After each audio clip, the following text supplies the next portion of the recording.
Hey, what's going on, y'all? Welcome to a new episode of the Late Night Lake Show podcast powered by 19 Media Group. It is your host, Ricky, and I am joined by a very, very special guest today. You know her. You know, the name just precedes itself. I've already messed it up twice. I won't mess it up this time. Claire de Lune is joining us from The Guardian and artist from Tiny Desk. Claire, thank you for joining. How are you? Oh my gosh, thanks for having me. I'm excited to finally chop it up with you, not typed out on the timeline, like live in living color. Yeah, no, for real. It's one of those online friendships that you are just so comfortable in the DM talking Lakers. Yeah. And when you come to reality, it's like, I don't think I've ever held a conversation with this person like outside of texting. So yeah, no, it's cool. And appreciate you stopping by. It's Of course. We're gonna have a good time today.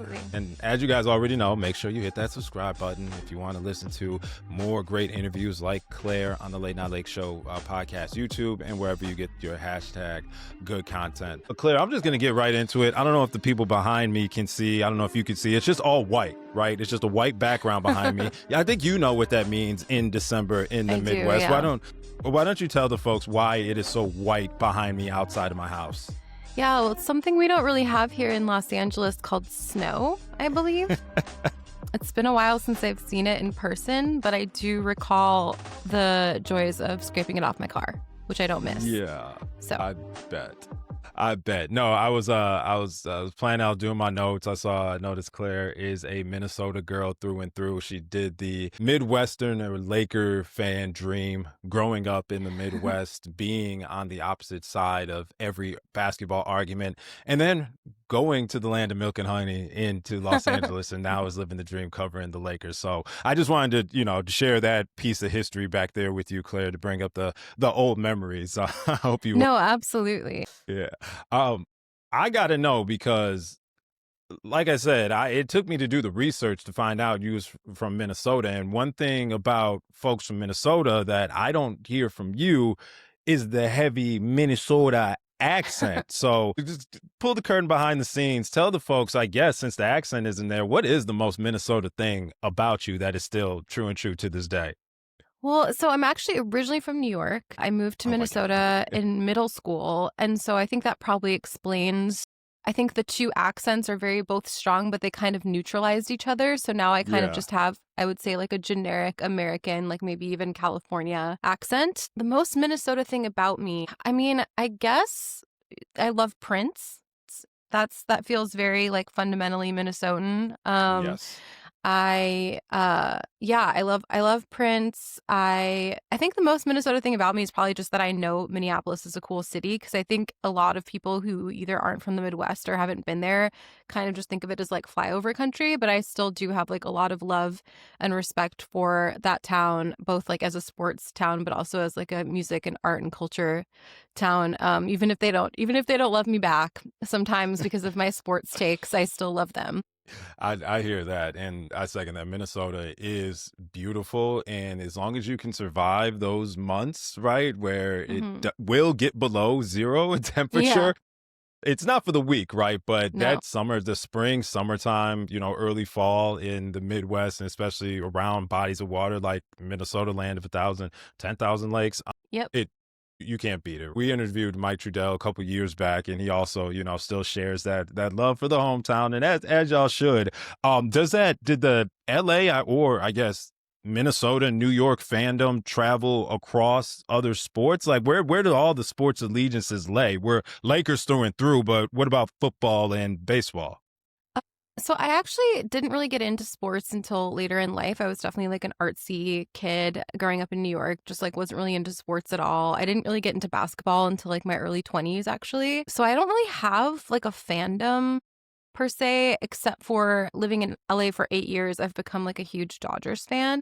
Yeah. And I would say my Dodgers fandom is the only team that I'm like a fan of, where like my emotions live and die with their success, and like I feel just like the happiest I've ever been in my life was Game 7 of this World Series. Like that was like one of the best nights of my life. I would say the Lakers, I don't really consider myself like a fan. It's more like it almost feels like I'm working for like a stage production of a play, and like you get to know the people who are doing the costumes and the makeup and everything. And so it's like, of course you want to see them kill it every night. Of course you want to see them like thrive. you want the actors to like nail it. That's kind of how I feel about the Lakers. It's like I'm just kind of in so deep with that world that like I know all the characters involved. I know the, like the PR team and the athletes who play for them and everything. And I want them to be Yep. happy and to succeed. It's less like, it's more personal and less like a fandom. Like, I don't know how I would feel if I stopped covering the team and stopped being there. Like, I don't know if I would feel like that fandom. I'm sure I'll always feel an affinity for that team just because of all the time Mhm. I've spent. And also living in LA, I just sort of root for the home team. But yeah, it's different. My Dodgers fandom is like fandom. Like I bumped into Yamamoto in the tunnel at a Lakers game recently, and I was like starstruck. Like I was like, oh my Yeah. God. So yeah. That's awesome. So, and it makes a lot of sense, like you said, with your background with the arts and living, coming up in New York, and Hmm. you being very much, having that musical background. And now you have looked at the business of covering the Lakers as that stage production. I think that's a really unique perspective of how folks look at their work and their crafts. Appreciate those insights. Let's Yeah. talk about that stage production that is the Yeah. Los Angeles Lakers. I would say that they are selling out the box office. These days, the Lakers are 17-6, second in the West, 8-2 in their last 10. Wins like last night over Philly with 112 to 108. They're scoring almost 119 points a night, which is I've seen a high octane, excuse me, Lakers offenses, but I don't think it's fully set in just the volume in which they're scoring this year. I wish I did more prep to compare it to points per game over the previous years, but it just feels like having just the baseline of Luka Dončić going to give you 30 plus points. It's insane, Claire. So Yeah. just taking it all in, looking at how the season has gone so far. They swept their group in the NBA Cup. What has been your just overall review of this first act of this NBA season for your Los Angeles Lakers? I mean, I think it's gone about as well as it possibly could have, like knowing what we knew in the off season. I think pretty much all of the off season signings, I would say Marcus Smart's health notwithstanding, because that's been a little problematic, but like just his availability. But like all of their signings from the off season have been pretty awesome so far. Yeah. Like the DeAndre Ayton experiment gone about as well as it possibly could have. Jake LaRavia's turning out to be potentially looking like a fifth starter candidate. So that's going really well. Austin made the leap from like bona fide top 3 player on a serious team to like bona fide like all NBA, all-star level player. Yeah, I mean, LeBron's starting to look like himself again after last night. Luka's playing like an MVP candidate. I think it's going about as well as it possibly could. I would just say like the concerns that I had going into the season, like I thought they were going to be, a bona fide playoff team, like not in the play-in, like some media pundits had predicted. But I knew they Yeah. were going to be probably like somewhere in like the top 4. But the issues with on the defensive end that I was worried about, I think, are still proving themselves out. And I personally still believe that like to become on that Oklahoma City tier of contender, like I think they do need a trade. But they're definitely right up there with Denver, Houston. Like I think they're on that second tier of contenders which I would refer to as kind of like serious teams that have a serious chance with like serious flaws. And Yeah. all of those teams have that. Oklahoma City, not to say they're flawless, but their flaws are pretty inconsequential compared to their other competition in the West. It's hard to not think of it as OKC in the field at this Yeah. point, right? Yeah. It's the defending champs, defending a reigning MVP who is still, showing that he is not slowing down in that regard in SGA. Their standings in the West shows it, their record shows it, right? So I think it would just be disingenuous at this point in time for this currently constructed Lakers roster to say they're there, right? It's just Yeah. records difference that saying that they're on the same playing. They're not right now. In the Lakers, Yeah. game against OKC, albeit without LeBron, it tell there's still levels to this, right? I was saving this for a little bit later, but I think it makes a lot of sense as you were talking through kind of, your thoughts on the gap. Is there smaller non-earth shattering moves that you see that the Lakers can make to close that gap to where you feel like, hey, it's going to be a series regardless, even if OKC has the betting line in their favor? Or do you think, Claire, that the big rumblings every year in Lakerland, which superstar is going to end up in purple and gold in the middle of the night, where do you lay on how far of a gap the Lakers are from OKC? I think in my, if I'm being totally honest, I feel like they're maybe 2 moves away from being on that tier just because OKC is so deep and Lakers currently have the Yeah. worst bench production in the entire NBA. So, not like you need to have a deep bench in the playoffs, but to me, it's more of like, I think being able to go to your bench during those 82 games of the regular season is part of what enables your superstars to have that juice in the playoffs. And right now, the entire big 3 are playing pretty heavy minutes. So, I would say 2 moves to me would put them on that tier. I think they have the best top end talent in the league as far as like the top 3. I mean, I think that top 3, I would put them against anybody. So I know Jamal Murray's having a really great season this year, and that kind of changes the calculus for Denver, but I would still take, Luka, LeBron, and Austin against anyone. But yeah, I mean, obviously, like Herb Jones is kind of the obvious target just because New Yeah. Orleans is having a horrible disaster of a season, which was completely predictable, and why everyone was so confused about them trading up for that pick. But I would say Herb Jones is like the kind of player they really need. They need like a bona fide 5th starter to be in that Rui spot, I would say, who can actually play both ends. Otherwise, I think you're just asking too much of 41-year-old LeBron to like anchor their wing defense night after night Yeah. in the regular season. So I would say DeAndre has been like better than expected on that end to me, but I still think they need a starting caliber wing who can defend and shoot. And then I think they need to improve their bench by at least 1 player, like in a consolidation trade. I mean, I think Maxey looks like he's pretty much beyond being an NBA rotation player at this point. I think the Gabe contract is move offable because it's expiring, I believe. Yep. So yeah, I would say like a consolidation trade for the bench and then a move involving that first that they have access to improve that starting lineup defensively. That to me would put them on that tier. I don't know if the Lakers are willing to move that first this year. I would hope that just seeing, how good they've been at their highest and the fact that they are second in the West right now would be enough incentive to go for it. But I also have seen many years of the Lakers being very hesitant to move any draft capital to improve the roster in the regular season. So yeah, that's kind of where I'm at with it. I think they're 1 move away from being like, if everything breaks right, and 2 moves away from really being on that OKC tier. Agreed. Makes all the sense in the world. And if we're looking at that first round pick, and more so in the context of changing and ownership, changing management, Mark Yeah. Walter is running the show, right? So Yeah. similar to any takeover, you inherit the assets, you inherit the debt, you inherit the regime that was there unless you start letting them go. Rob hmm Pelinka, he still holds his titles as of now of, deciding how the Lakers use their assets to get better. And I wonder, and I would love your POV on it, where the speed to, let's just say, excellency in Lakerland. Mark hmm Walter, I'm sure, would like his next stamp on acquisitions. Where do you see that kind of playing out? Is this a patient ramp up because they're also building their scouting department, Yeah. probably adding some new people in the front office with Rob, replacing Rob? Or are they going to let Rob cook this offseason, this trade deadline and offseason to improve the Lakers in the immediate term?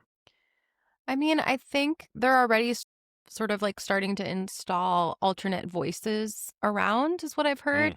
But I think it's going to be more of like it seems like it's going to be more of a gradual transition. I mean, I don't know this to be true, but my sort of read on the situation is that the sale itself was predicated on Jeannie continuing to be involved in some degree. Rob's obviously like Jeannie's kind of right hand Yeah. extension of her in a way, it feels like.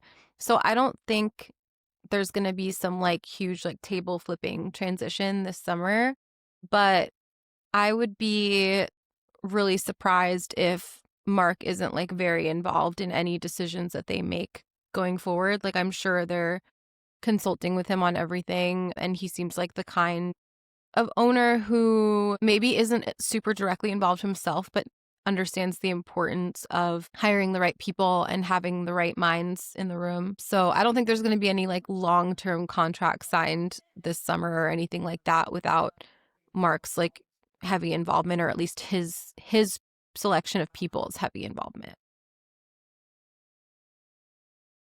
Checks out to me. Yeah. We're going to take a quick break. And when we come back, I'm going to start asking Claire about all these great locker room questions that she asking LeBron. I'm jealous. Claire, if you've never realized how many men are just jealous of you for being that close to LeBron, Ramon James Sr., you about to find out. Late Night Lake Show. We'll be right back.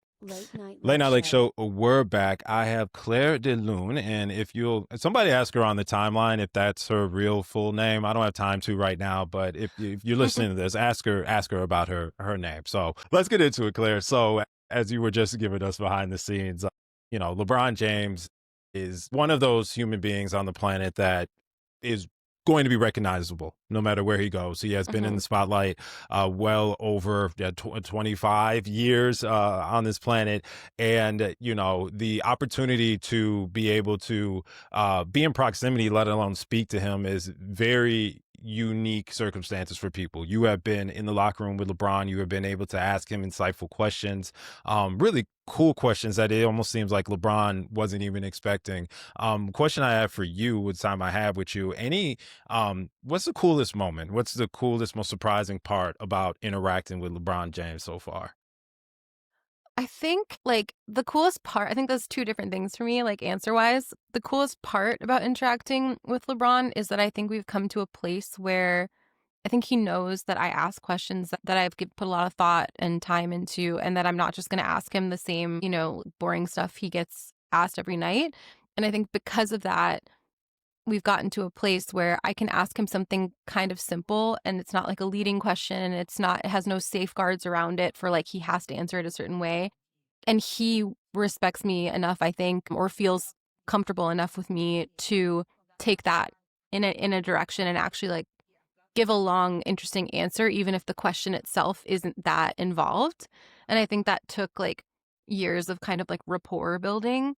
Yeah. Whereas in the beginning, I think I felt like I had to ask him questions where you kind of, in my mind as a reporter, like I kind of build guardrails of like, there's no easy exit for this question. Like you have to say something interesting. And now I think I can kind of just throw him a lob and he'll say something interesting, which that's really cool. The coolest moment for me was I was in the locker room and like Austin was giving his availability, and this was during like the most improved race last year. And LeBron was kind of just like talking into the ether about Austin and how special he was. And I was standing on the kind of outskirts of the scrum in Austin's locker. So LeBron's like to my right. And he's like talking about, is like, Austin, he's like, he's that dude, like whatever, might have used some more colorful language than that. And I like was kind of nodding to him because I could hear him better than I could hear Austin. Austin speaks very quietly during his availability. And LeBron looks at me and he's like, ain't that right, Claire? And I was just like, whoa, because I had never, at that time, I had never like formally introduced myself to him. And for like at the podium, they call on you. So like they hear your name that way. But in the locker room, you just kind of yell out stuff. And LeBron always talks in the locker room. So to my knowledge, like my name had never been spoken in front of him at all. And I had never introduced myself. So I have a few like mutuals with him, and I texted one of them and I was like, did you tell him about me? Like, how does he know my name? And he's just like, no, like he just knows his shit. You know what I mean? Like he just knows, he sees all, watches all, and just like, if you're doing cool work, like he'll find out about it, So yeah, that was really cool. That was like a pinch me moment for sure. You're killing it. Yeah, you're doing the good work. And yeah, now you get to put it on, I don't know, your resume or wherever you want to put it. LeBron knows my name. Yeah, so it's pretty wild. Claire, I mean, this is, LeBron James on Sunday night, by the time everyone's hearing this, this is coming off the back of a 29 on 12 of 17 shooting, 7 rebounds, 6 assists, takes over the fourth quarter. 10 straight points, right? Hits the go-ahead three. I messaged you a few days ago, asked you after a LeBron, kind of a stinker shooting performance, like, hey, any concern that starting to show that age? Claire goes, nah, not really. Fast forward to today, and this is what we get, right? So Yeah. LeBron James obviously is still ramping up, missing preseason, missing training camp, this being his seventh game back. He looked good last night. My question to you, Claire, he continues this. Let's just say this is the norm we get back used to with Mr. LeBron James. Do you anticipate this being his last season? And if not, do you anticipate there being a possibility he would play somewhere other than the crypto.com arena for the Los Angeles Lakers? I mean, I need to preface this by saying I'm not breaking any news or reporting anything. It's just like my own speculation. I think he hasn't decided yet. And I think if I had to guess, he's going to decide before All-Star, because I think if he does decide to make this his last year, he's going to want to have some level of a retirement tour, and be able to give people some level of a heads up. And I think All-Star in LA would be like a very logical place to make that announcement, I think, personally, or around that time. But I don't think he's decided yet. I genuinely think he hasn't made up his mind, and I think it's determined on how many more games like last night he can stack, and how much like himself he can feel and on an extended timeline. As far as I know that he doesn't want to go out sad. You know what I mean? So if he can keep playing at a high level, I'm sure he wants to play as long as possible, but I know he also doesn't want to have diminishing returns. As far as playing in LA, I think this summer was rough. I think the kind of back and forth with the front office was not, I would imagine if I was him, I would not have responded super kindly to that, like them not offering him that extension and sort of forecasting to the media that they were moving in a different direction, with Luka. But it's going so well now. So I would have said this summer, for sure, no matter whether he retires or not, I think this is his last season with the Lakers. But it's going so well and the team chemistry is so good. I think it's kind of dependent maybe a little bit on what they do this postseason. If they make a deep run, I think nothing matters to LeBron more than winning. Facts. And if he feels like LA is his best chance to do that, I think he's down to kind of let bygones be bygones maybe and just focus on winning. If they are a first round exit again, I would imagine I could see, I can't really see him playing anywhere besides Cleveland or LA, to be honest. I don't think he's going to play for a new team at this point in his career.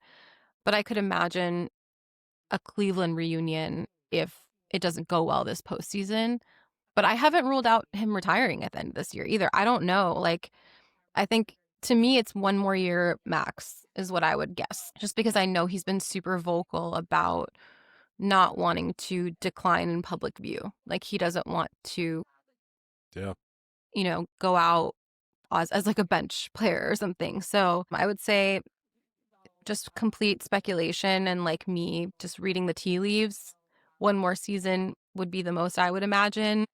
And I think whether or not that one season's in LA is completely dependent on what happens this year.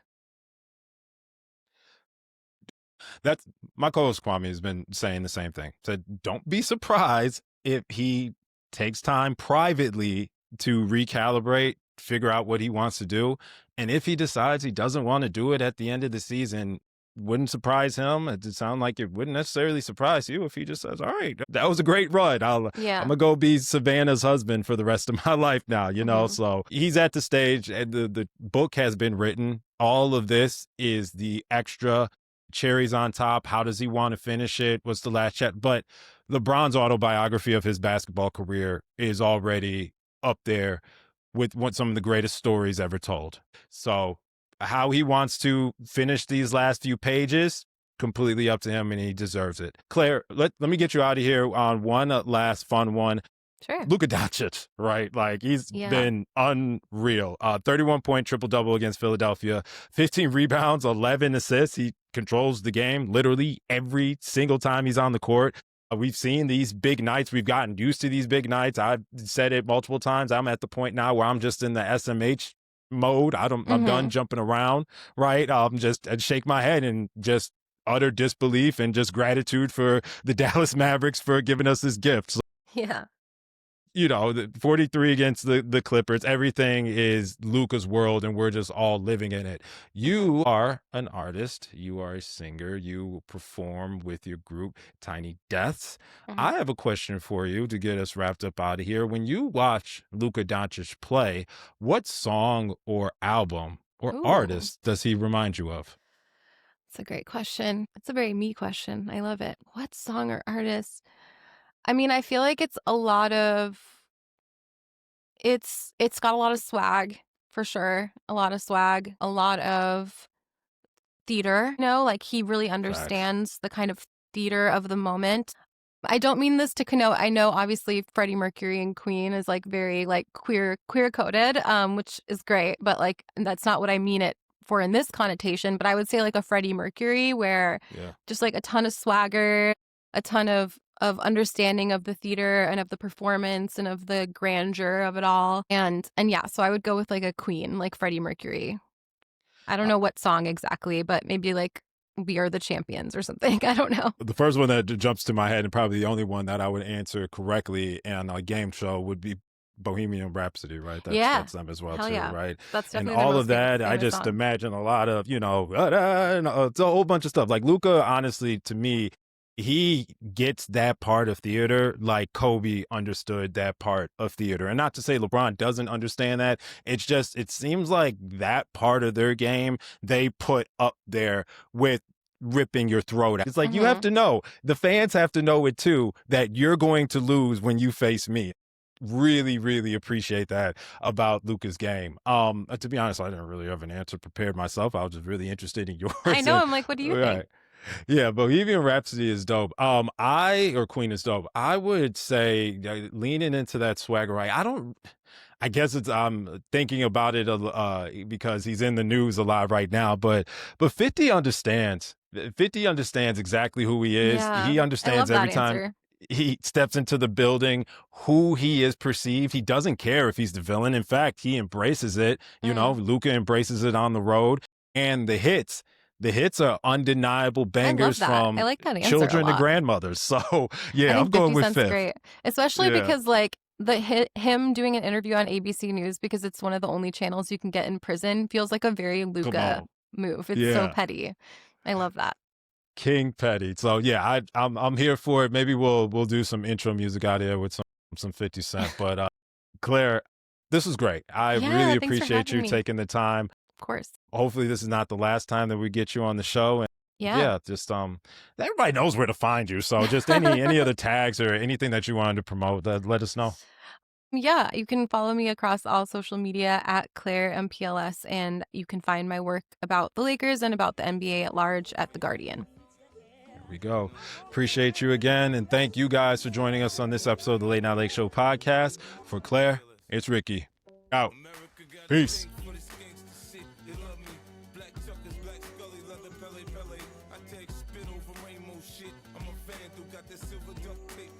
Tray handle. The women in my life bring confusion and shit. So